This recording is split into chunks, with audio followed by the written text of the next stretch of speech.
Hey everybody, welcome. We're not in California anymore. We are in Western Michigan.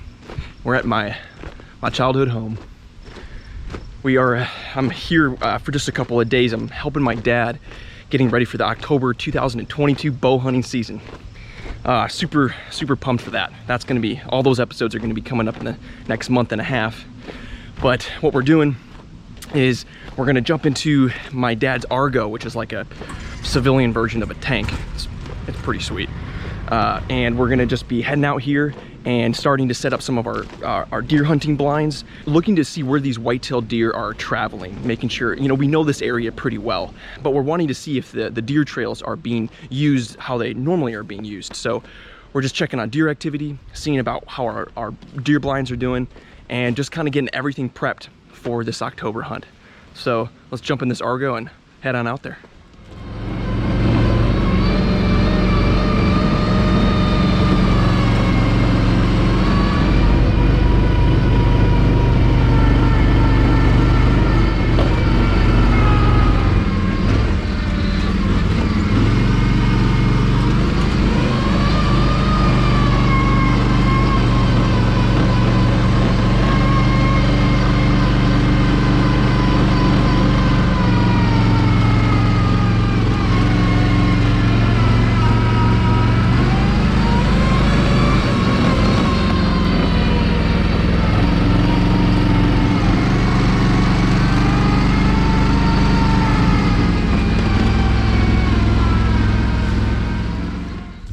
All right guys, we're here in the woods.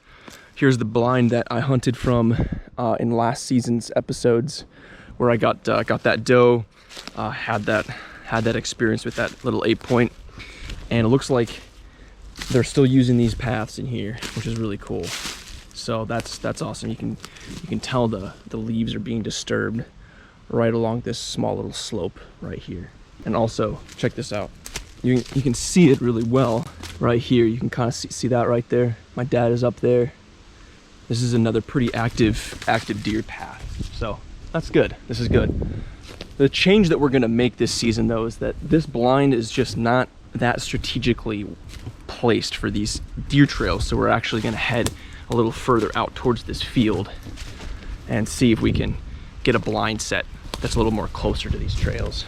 And check this out. See, these are a lot of old acorns, but there's still a lot of acorns in these trees above us. When these things drop, they'll be definitely eating those during the colder months.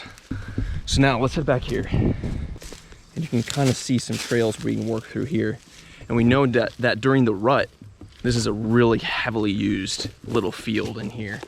All of these leaves, they all drop. It becomes actually much more open. Right now it's like a rainforest out here in this woods.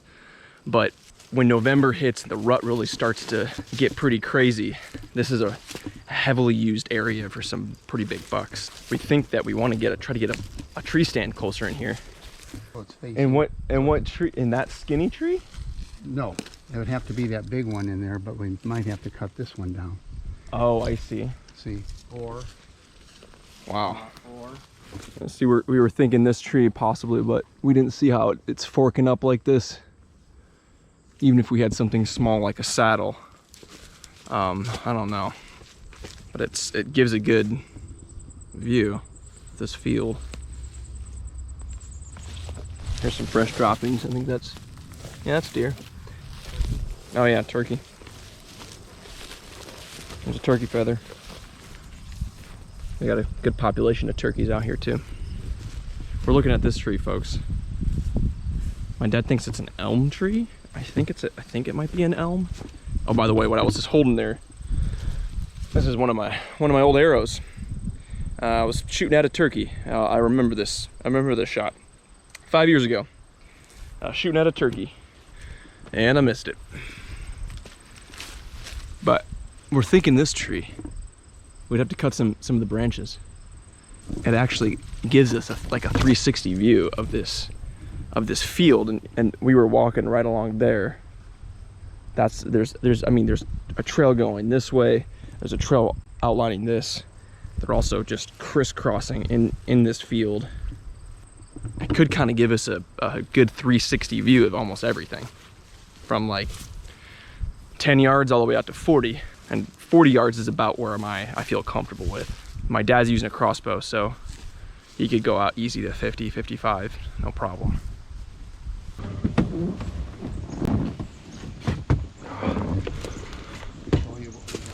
Okay guys, what we're doing is we are taking down this one blind and then move it to where we found that tree out in that field. So let's get to work.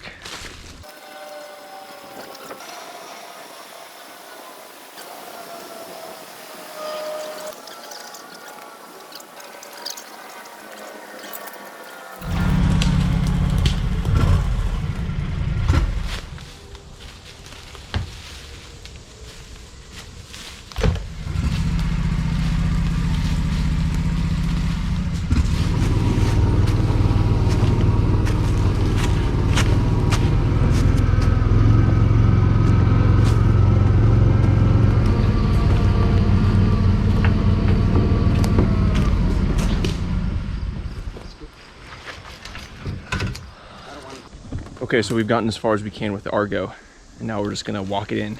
And we're only like 60 yards from the tree. We're gonna do our cutting first. We're cutting first? Oh, well, yeah, duh. Okay. We actually gotta make a spot for the blind on the tree, so let's get cutting.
Well, folks, I think this is gonna work.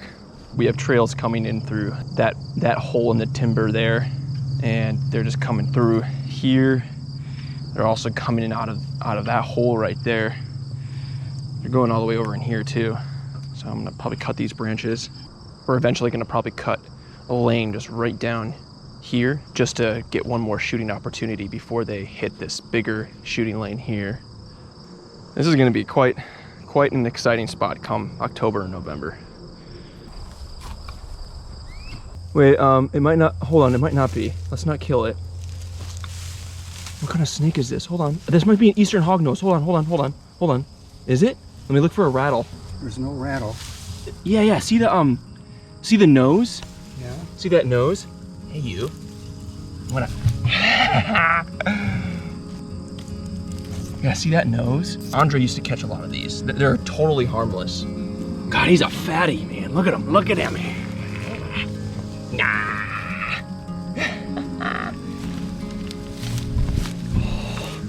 Look at him. It's just an eastern hognose is what they're called. I would not pick the snake up if I felt in danger in any way. This is not like California. But look at this guy. See, he has a little upturned nose, kind of. All right, well, I know. Well, we're gonna let him go now. I'm just gonna, go on, get in there. Look at him go. Look at that thing. I wonder if this was a nest.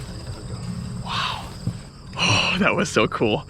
As kids, we would catch snakes all the time, and we have blue racers out here. We have milk snakes, king snakes, I think a couple of rat snakes maybe. But the one that we would always want to catch would be the eastern hognose, because they're actually the most tamest kind of snake. They're very docile, especially if you get them when they're young. They get used to you really, really quick, and they make great pets.